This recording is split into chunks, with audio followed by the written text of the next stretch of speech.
Ei! Ei! Ei! Ei! Vamos lá. Conta um Conto apresenta de Sir Arthur Conan Doyle, A Mão do Hindu. Narração Marcelo Fávaro.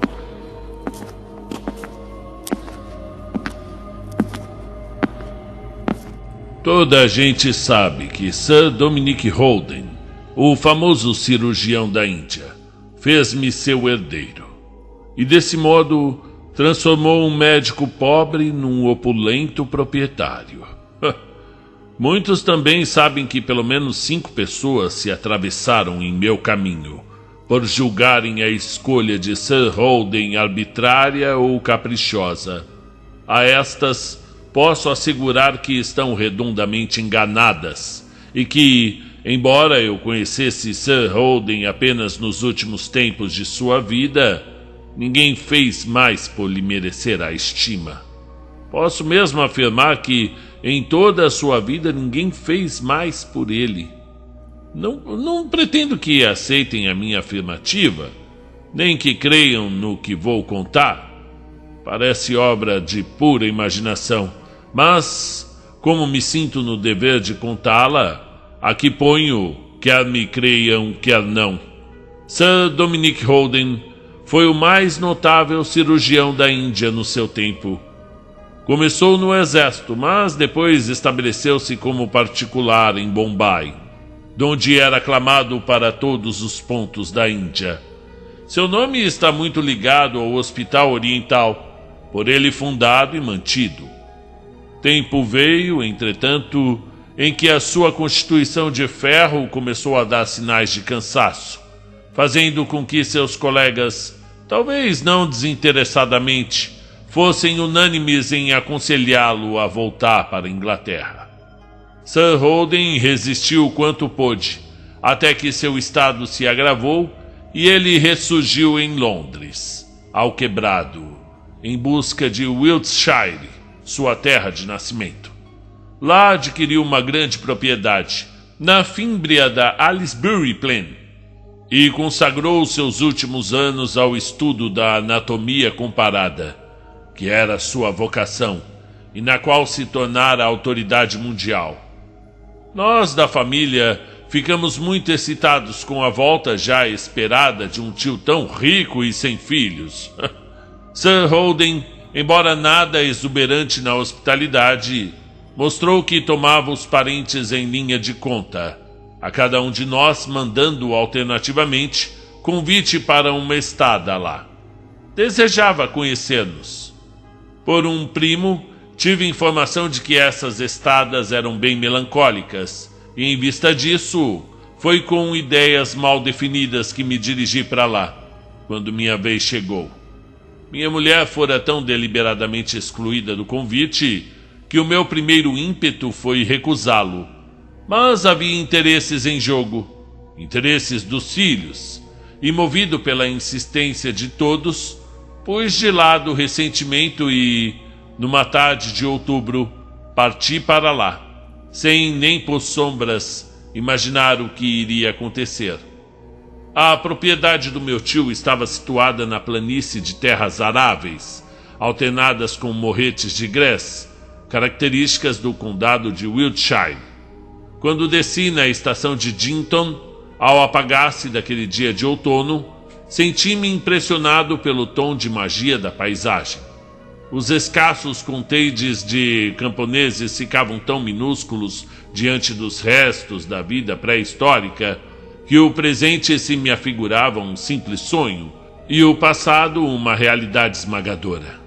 O caminho coleava ao sabor de vales rasgados entre morros, em cujos topos se erguiam fortificações, redondas umas, outras quadradas, desafiadoras da ação dos ventos e das chuvas através dos séculos.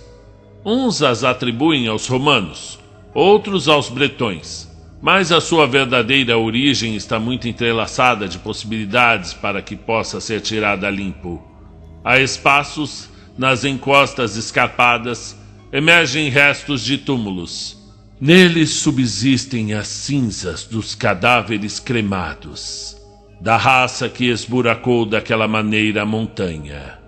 Uma urna de barro em cada túmulo conta que ali se dissolveu um homem que já viveu sob o sol.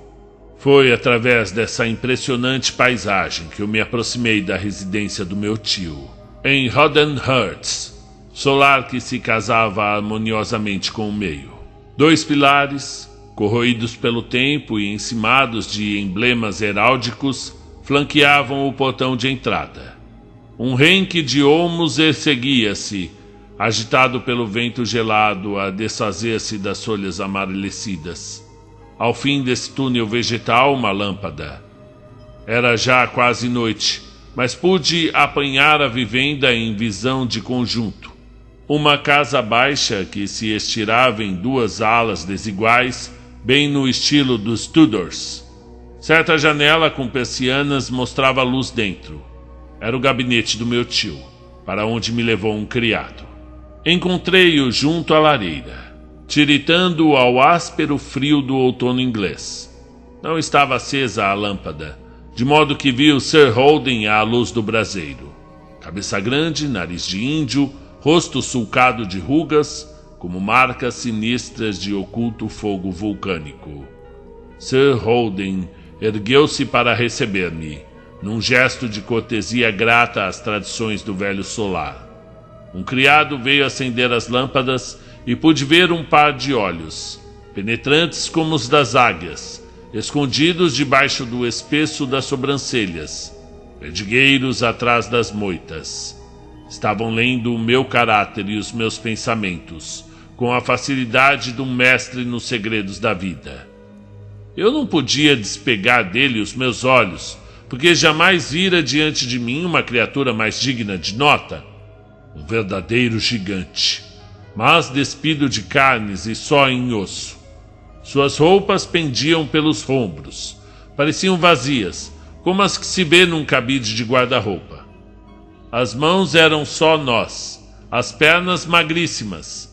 Os olhos, porém, aqueles perscrutadores olhos azuis, impressionavam mais que tudo. Não pela cor apenas, nem pelo fato de estarem emboscados sob as sobrancelhas espessas, mas pela expressão. Do seu todo agigantado e senhoril, era de esperar-se naqueles olhos uma expressão de arrogância.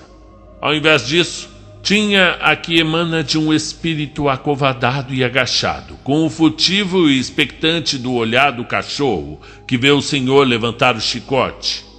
Mentalmente murmurei o meu diagnóstico, com base naquela expressão. Vi que meu tio estava em luta com alguma doença mortal, dessas que extinguem uma vida repentinamente, e percebi que isso o aterrorizava. Era o chicote erguido, a doença. Tal foi o meu diagnóstico, mas errado, como os acontecimentos o provaram. Menciono-o para que o leitor acompanhe a marcha das minhas impressões. A recepção do meu tio foi, como já disse, cortês, e 1 hora depois vi-me sentado entre ele e sua esposa, à mesa de jantar, diante de iguarias requintadas, e servido por criados do Oriente. O velho casal voltava, tragicamente, ao viver antigo do começo do casamento. Agora que se viam no fim da vida, sozinhos, sem amigos íntimos, já com a missão cumprida e à espera apenas do ponto final. Os que chegam a essa estação com suavidade e amor, os que transformam o seu inverno em outono, saem da vida como vencedores. Lady Holden era uma criatura franzina e viva, com olhares para o marido, que eram certificados do nobre caráter do velho companheiro. Entretanto, embora eu lesse amor mútuo naqueles olhos, também lia um mútuo terror, que interpretei como o medo do fim. A conversa de um ou de outro era às vezes alegre e às vezes triste, mas percebi esforço na nota alegre e muita naturalidade na nota triste, o que me esclareceu sobre o estado real dos corações que lhes palpitavam no peito. Estávamos no primeiro copo de vinho, e os criados já haviam deixado a sala quando a conversa tomou rumo imprevisto. Não me lembro o que nos pôs naquele caminho, a debater o sobrenatural, assunto que me levou a discorrer sobre os estudos psíquicos, aos quais me tenho devotado, como muitos outros neurologistas. Expus a experiência feita como membro da Psycho Research Society, quando, com mais 3 colegas, passara uma noite num prédio assombrado. Era um caso de nenhum modo excitante ou convincente. Mesmo assim, interessou meu tio no mais alto grau. Ouviram-me ele e a esposa em completo silêncio, trocando a espaços olhares que não pude compreender. Logo depois, Lady Holden ergueu-se da mesa e saiu da sala. Sir Holden ofereceu-me charutos e pusemo-nos a fumar em silêncio. Notei que sua mão, toda de ossos, estremecia ao levar o charuto à boca. E por esse detalhe conheci que seus nervos vibravam como cordas de violino. Pressenti que estava na iminência de uma confissão e fiquei calado, para melhor precipitá-la. Por fim, voltou-se na cadeira e teve um gesto de quem lança de si os últimos escrúpulos. Do pouco que eu sei, vi e ouvi do senhor, Dr. Harrick, disse-me. Eu verifico que é exatamente o homem que eu procuro. Bom, eu fico encantado em ouvir isso, sir. A sua cabeça me parece firme e fria. Não suponha que eu esteja a lisonjeá-lo. As circunstâncias são por demais sérias para que eu perca tempo com insinceridades. O senhor tem conhecimentos especiais desses assuntos e os vê de um ponto de vista filosófico que lhes tira toda a vulgaridade. Agora me diga, acha que poderia assistir a uma aparição sem ficar impressionado de maneira desastrosa? Perfeitamente, sir. E interessa-se por isso? Profundamente? Como observador psíquico, pode o senhor ponderar sobre o fato, de um modo impessoal, como o astrônomo pondera sobre um cometa que surge? Exatamente, sir. O velho deu um prolongado suspiro. Creia-me, Dr. Hargrave, que houve um tempo em que eu não podia falar como estou falando agora. Minha calma ficara famosa na Índia, ainda durante os dias trágicos da insurreição dos cipaios. Essa calma não me abandonara por um só instante. E no momento, veja ao que me acho reduzido. Sou a mais apavorada criatura de todo o condado de Wiltshire. Não fale muito arrogantemente dessa matéria, que se arrisca a um terrível teste como o que eu tive. Um teste que poderá levá-lo ao hospício ou ao túmulo. Esperei pacientemente que Sir Holden entrasse no âmago da sua confidência. Aquele prefácio enchera-me de curiosidade. De alguns anos pra cá, começou ele, a minha vida e a da minha mulher tornou-se profundamente miserável, por um motivo que parece grotesco. E a familiaridade com esse motivo, ao invés de tudo atenuar, como faz toda a familiaridade, mais e mais me destrói os nervos pelo atrito constante. Se o senhor não sente o medo físico, Dr. Hargrave, eu terei muito gosto em ouvir sua opinião sobre o fenômeno que tanto nos perturba. Embora pouco valha a minha opinião, estará ela inteiramente ao seu serviço, sir. Poderei saber a natureza desse fenômeno? Eu creio que a sua opinião terá maior valor se de nada for informado antecipadamente. O senhor sabe muito bem a ação das impressões subjetivas sobre o objetivo e deve guardar-se de tê-las a prejudicar a experiência. Que devo fazer, então? Vou dizer. Quer ter a bondade de me acompanhar? E assim dizendo, Sir Holden levou-me para fora da sala, rumo a um grande laboratório cheio de instrumentos científicos. Uma prateleira corria pela parede, com dezenas de vidros contendo preparações anatômicas. O senhor vê que eu ainda insisto nos meus velhos estudos, disse o famoso cirurgião. Esses frascos constituem os remanescentes da preciosíssima coleção que eu perdi no incêndio de minha casa em Bombay no ano de 1892. Foi um grande desastre em minha vida sob vários aspectos. Eu possuía exemplares únicos em matéria de desvios anatômicos. Restam-me esses sobejos. Corri os olhos pela coleção e notei que eram realmente objetos de grande valor.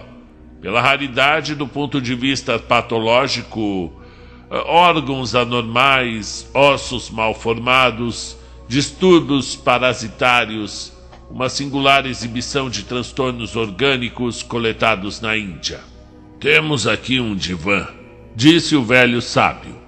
Nunca foi minha intenção oferecer a um meu hóspede tão incômodo leito, mas já que as coisas chegaram a esse ponto, seria interessante que o senhor consentisse em passar a noite neste laboratório. Isso, caso não repugne fazê-lo, decida com toda sinceridade. Bem pelo contrário, sir. Será com prazer. Aliás, com grande prazer que vou me submeter à experiência. Meu quarto é o segundo à esquerda, e se necessitar de mim, para o que quer que seja, não tem escrúpulos em me chamar. Espero não ser forçado a perturbar seu repouso, sir. Não receie em me acordar. Raro durmo. Estarei sempre alerta e às suas ordens. Não foi afetação ou exagero de minha parte dizer que sentiria prazer em passar a noite ali. De nenhum modo pretendo ter mais coragem física do que qualquer outro. Mas a familiaridade com o assunto atenua sua impressão sobre nós. O cérebro humano é capaz de uma só emoção forte de cada vez. Mas se está tomado pela curiosidade ou entusiasmo científico, não cabe nele o medo. É verdade que eu ouvira do meu tio o contrário disso. Atribuí o fato à fraqueza e decadência dos seus nervos. Eu, pelo contrário, estava perfeito de saúde e nervos, e por isso ansioso como caçador pela caça. Fechei a porta do laboratório e deitei-me no divã. Não era o ambiente ideal para um quarto de dormir. Ar pesado e impregnado de cheiro de drogas, entre os quais predominava o do álcool metílico. As decorações, igualmente, eram nada sedativas. Havia a odiosa prateleira de relíquias de doenças horrorosas a tomar-me os olhos para onde quer que eu os voltasse. As janelas não tinham cortinas, de modo que a lua, em minguante, punha na parede fronteira um quadrilátero de prata. Quando apaguei a lâmpada, essa claridade assumiu singular importância. Silêncio absoluto pela casa inteira. E em tal que o rumor das brisas das árvores lá fora chegava até mim. Ou fosse o embalo hipnótico desses sussurros externos, ou o cansaço de um dia de viagem cheio de emoções, breve me senti imerso em sono profundo. Fui despertado por um rumor qualquer, que imediatamente me fez sentar no divã. Algumas horas já haviam se passado, de modo que o quadrilátero de luar mudara de posição, aproximando-se de mim. O resto da sala desaparecia, imerso na escuridão. A princípio nada vi. Depois, à medida que meus olhos iam se afazendo à penumbra, verifiquei com um arrepio pelo corpo que qualquer coisa movia ao longo da prateleira. Um som macio, como de sandálias, chegou-me aos ouvidos, e vagamente discerni um vulto humano que caminhava cauteloso. Ao cruzar pela faixa de luz, pude distingui-lo com precisão. Era um homem atarracado, vestido de uma espécie de burel escuro, que lhe caía liso dos ombros aos pés. Tinha a cor do chocolate e na cabeça uma massa de cabelos negros enrodilhada atrás, como certas mulheres usam. Caminhava lentamente, com os olhos fixos na direção dos frascos cheios dos horríveis resíduos humanos.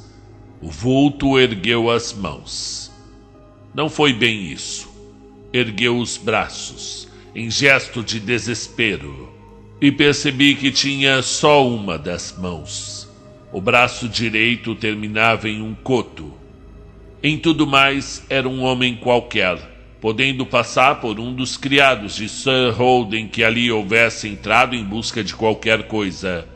Unicamente a sua súbita aparição que me sugeriu algo de sinistro. Levantei-me, acendi a lâmpada e examinei cuidadosamente a sala. Não havia sinal do meu visitante, e tive de concluir que sua aparição representava algo fora das leis naturais que conhecemos. Fiquei acordado pelo resto da noite, porém nada mais aconteceu. Geralmente acordo cedo, mas meu tio ainda mais. Quando deixei o laboratório, já o encontrei medindo passos à frente da casa. Ao ver-me, precipitou-se ao meu encontro. E então? O viu? Um indiano sem uma das mãos. Sim. O vi, sim. Contei-lhe tudo como ocorrera. Ao concluir, Sir Holden encaminhou-se para o seu gabinete. Temos algum tempo antes do café da manhã.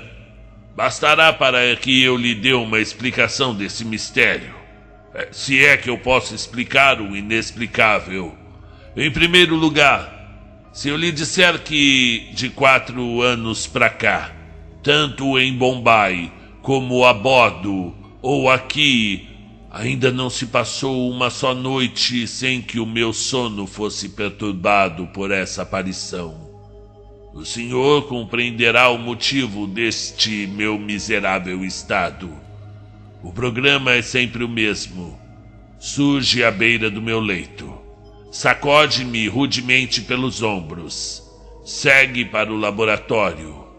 Caminha lento na direção da prateleira e desaparece. Por mais de 1000 vezes já fez isso. O que ele quer então? Quer a sua mão. Sua mão? Sim, só quer isso. E eu vou contar.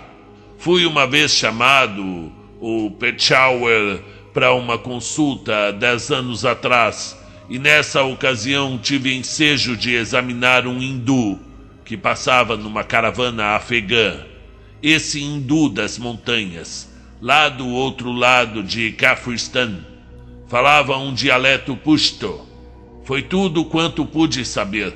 Sofria de uma inchação sarcomatosa na junta de um dos metacarpos, e verifiquei que somente lhe amputando a mão poderia salvar-lhe a vida.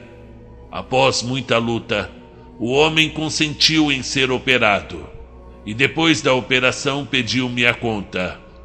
O pobre homem não passava de um quase mendigo, de modo que a ideia de conta soava absurda, e respondi brincando que aceitava como pagamento o membro amputado para o ter na minha coleção. E para minha surpresa, o hindu resistiu à proposta, explicando, de acordo com suas crenças, era matéria muito importante que o corpo se apresentasse inteiro depois da morte. Essa crença é muito espalhada, e eu a encontrei também no Egito. Lembrei-me que a mão já estava cortada e que ele não tinha meios de conservá-la para reuni-la ao corpo depois que morresse.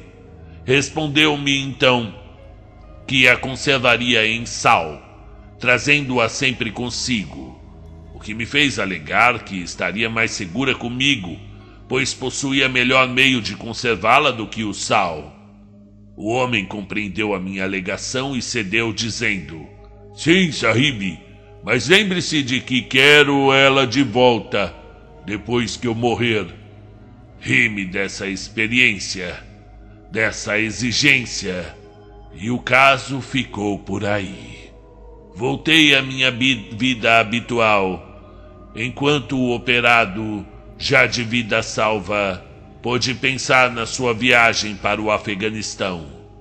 Mas como lhe contei ontem, fui vítima daquele incêndio em Bombay. Metade da minha casa foi destruída e com ela quase toda a minha coleção. O que salvei foi quase nada. A mão do hindu perdeu-se no incêndio. 2 anos depois, fui certa noite despertado por um vigoroso puxão na manga. Sentei na cama, certo de que o meu cachorro entrara no quarto. E em vez do cachorro, vi diante de mim o hindu operado, vestido no burel que lá usam, a olhar-me com expressão de censura, enquanto estendia o braço sem mão. Em seguida, caminhou ao longo da prateleira de frascos, que nessa época eu conservava em meu quarto. Examinou todos e com um gesto de cólera desapareceu. E ali compreendi que ele acabara de falecer e, tal como prometera, tinha vindo buscar a mão que me dera para guardar. Eis aí o caso, Dr. Hargrave. Todas as noites, desde essa época, à mesma hora, o fato se repete. Isso já há 4 anos. O efeito causado em mim pode equiparar-se ao suplício do pingo d'água. Trouxe-me a insônia, porque não há dormir possível com o pensamento no que, a horas tantas, vai fatalmente acontecer. Isso me envenena os últimos anos de vida. E também os da minha mulher, que é companheira em tudo. Nesse momento soou a campainha, anunciando o café da manhã. Vamos para a sala de jantar. Minha mulher deve estar muito ansiosa por saber como o senhor passou a noite. Estou muito grato pela coragem com que nos assistiu, porque o fato de uma terceira pessoa haver testemunhado a aparição tira-nos um peso d'alma. A hipótese de ser loucura nossa, minha e da minha mulher. Foi essa a história que Sir Holden me narrou. Uma história que para muitos parecerá mais grotesca impossibilidade, mas que, depois da minha experiência daquela noite, e também por causa das minhas experiências anteriores sobre a matéria, fui forçado a admitir como verdade pura. Após o café da manhã, surpreendi meus hospedeiros com a notícia de que ia regressar a Londres no primeiro trem. Meu caro doutor, disse Sir Holden, tomado de surpresa, o senhor faz-me crer que errei em perturbar a sua estada aqui, pondo-o no conhecimento da minha estranha história. É justamente esse assunto que me leva a Londres, respondi, mas de nenhum modo suponha que a minha experiência dessa noite me fosse desagradável. Ao contrário, tanto que peço permissão para voltar à tarde, a fim de passar mais uma noite naquele divã. Meu tio sossegou, e eu parti. Fui reler em meu consultório a passagem de um livro recente sobre o ocultismo, que não me estava clara na memória. Essa passagem dizia assim: quando uma ideia muito forte obseda uma criatura no momento da morte, basta isso para mantê-la presa a este mundo material. Tornam-se quais verdadeiros anfíbios dessa vida e da outra, e capazes de passar de uma para outra como a tartaruga passa da água para a terra. As causas que tão fortemente podem amarrar uma alma à vida que o corpo abandonou são as emoções violentas. Avareza, vingança, ansiedade, amor e piedade têm efeitos bastante conhecidos neste pormenor. Em regra, tudo provém de um desejo violento, e só quando esse desejo se satisfaz, o espírito se acalma. Há muitos casos que mostram a estranha insistência desses visitantes, ou o seu desaparecimento, depois que o desejo que os move é satisfeito, ou quando um pacto se realiza. Quando um pacto se realiza. Esta era a frase sobre a qual eu estava incerto e queria afirmar-me. No caso do Sir Holden, só um pacto poderia atender a situação. Quem sabe se não estava ali o remédio que ele tanto procurava. Tomei o primeiro trem para Shadwell Simmons Hospital, onde o meu velho amigo Hewitt era cirurgião. Sem entrar em explicações, fiz-lo compreender exatamente o que eu queria. Uma mão. Sim, uma mão morena, exclamou Hewitt atônito. Que raios quer fazer com ela? Não se preocupe com as minhas razões. Depois contarei tudo. Neste momento preciso de uma mão hindu. E sei que há aqui muitas. Isso lá é, mas... E meu amigo, depois de refletir alguns segundos, tocou a campainha. Teves, disse ao auxiliar que apareceu. Que fim levaram as mãos daquele lascar operado ontem? Aquele camarada da India Doc que foi colhido numa engrenagem. Estão no necrotério, sir. Pois embrulhe-me. E uma delas. Traga aqui. Foi assim que regressei a Hodenshurst, com aquele estranho embrulho, a tempo de alcançar o jantar. Nada contei a Sir Holden, e à noite, antes de me deitar no divã, coloquei a mão morena hindu num dos frascos de conserva a certa distância de mim.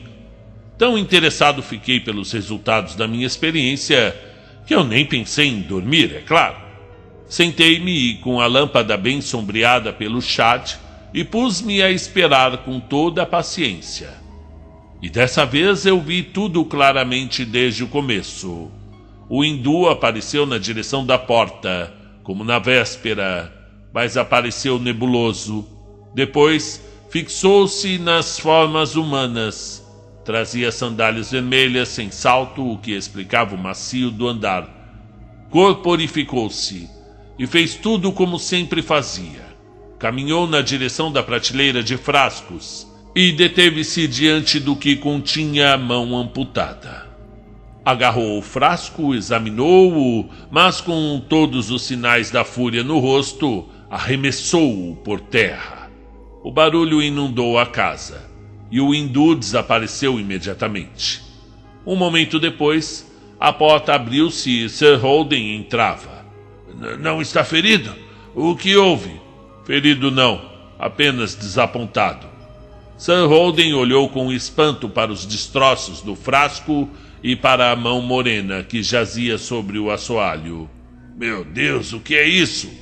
Contei-lhe, e então, tudo. Sir Holden ouviu-me atento e meneou a cabeça.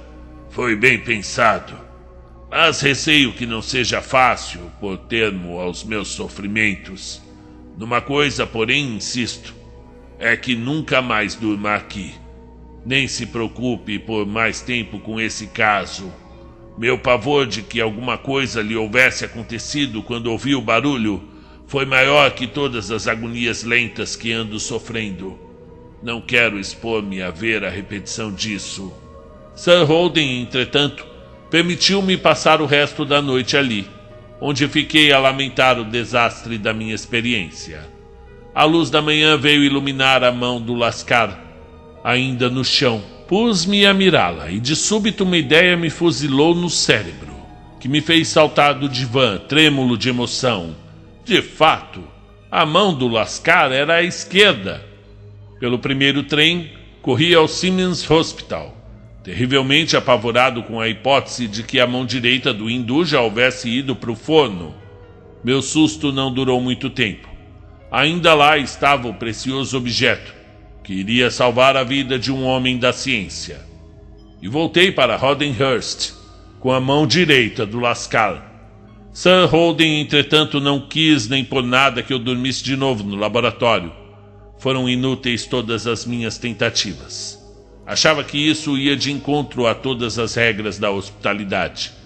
Tive de colocar a mão direita do Lascar no laboratório e ir me acomodar num quarto próximo. Mas, a despeito disso, meu sono foi do mesmo modo interrompido. Altas horas da noite, meu tio apareceu-me no quarto, de lâmpada em punho. Seu vulto agigantado vinha envolto num enorme pijama. E sua aparição seria mais terrível para um espírito desprevenido do que a do próprio hindu sem mão. Todavia, não foi sua entrada o que me espantou, e sim a sua expressão do rosto. Parecia remoçado 20 anos. Os olhos brilhavam, todo o seu rosto irradiava e sua mão erguia-se no ar, em gesto de triunfo. Sentei-me na cama e arregalei os olhos. Deu certo, gritava ele. Meu caro Hargrave, como poderei pagá-lo do benefício que me fez? Explique-me isso. O que deu certo? Como? Creio que o meu amigo não ficará aborrecido de ser arrancado ao sono para ouvir uma grande nova. Mas o que aconteceu? Não tenho mais dúvida nenhuma. E tudo devo ao meu querido sobrinho. Nunca esperei isso de homem nenhum. Que poderei fazer que pague tão enorme benefício? Foi a providência que o mandou aqui para me salvar. Salvou-me a vida e a razão, porque eu não suportava mais esse inferno de vida. O manicômio ou túmulo já estavam à minha espera. E minha pobre mulher, coitada, nunca imaginei que essa carga pudesse ser arredada dos nossos ombros. E dizendo isso, me abraçava com alegria infantil. Foi apenas uma experiência, uma tentativa. Eu estou encantado que desse resultado. Mas como sabe que está tudo bem? O senhor viu alguma coisa? Sir Holden sentou-se à beira da minha cama. Eu vi tudo. O senhor sabe que, a horas certas, a criatura aparecia infalivelmente no meu quarto. Hoje veio como de costume. Me acordou, ou antes puxou-me pela manga ainda mais violentamente que das outras. Parece que a decepção da véspera o irritara ao máximo. Olhou-me cheio de cólera e afastou-se rumo ao laboratório.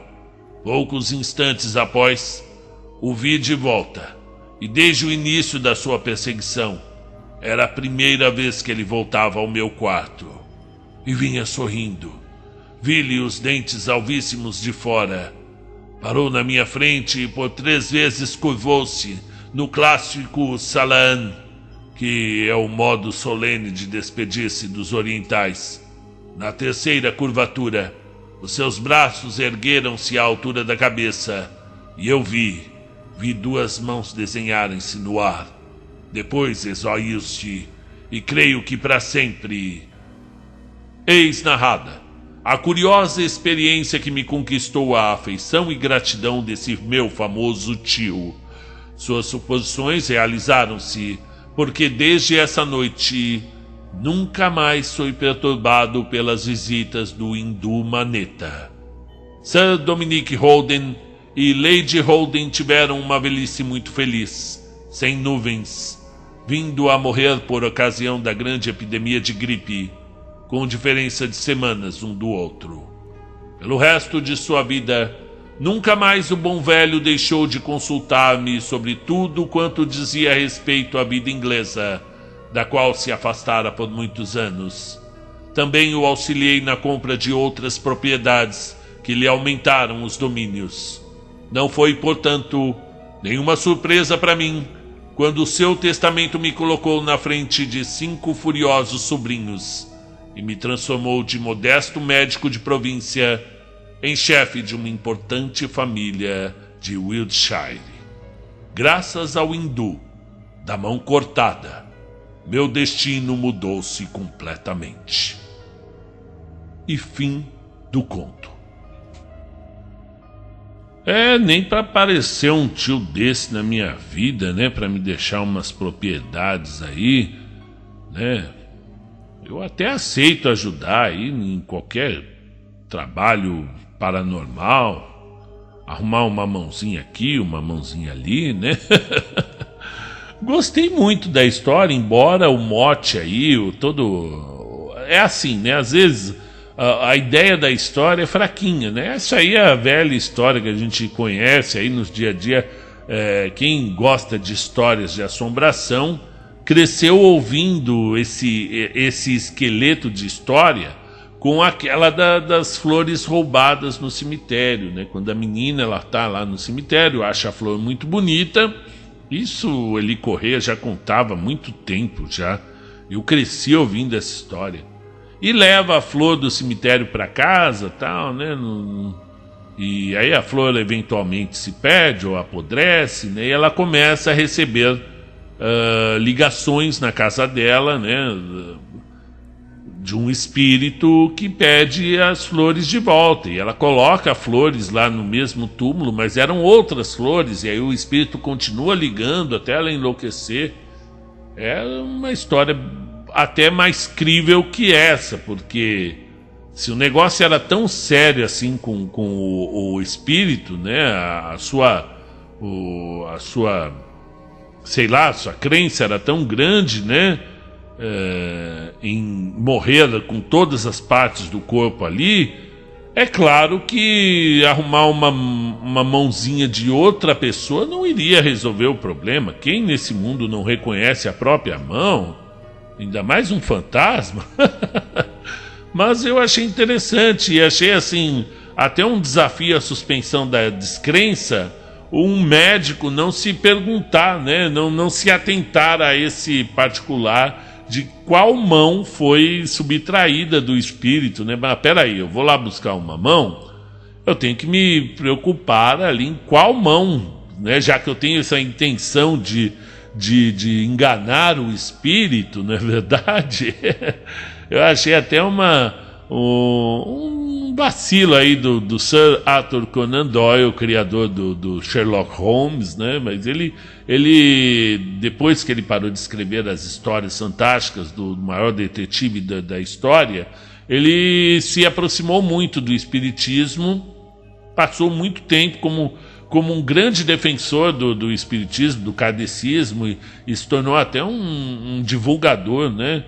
E esse conto vem a calhar aí com uma época da vida. Acredito que os últimos 30 anos do Doyle, ele passou estudando muito os fantasmas, tudo, embora na obra em si do Sherlock Holmes não tenha nenhum aparição, né? Uma obra mais voltada pro mundo das leis físicas que a gente conhece, né? Gostei porque, embora o mote seja simples, bem simples, aliás, é tão bem contada que eu me diverti muito contando essa história.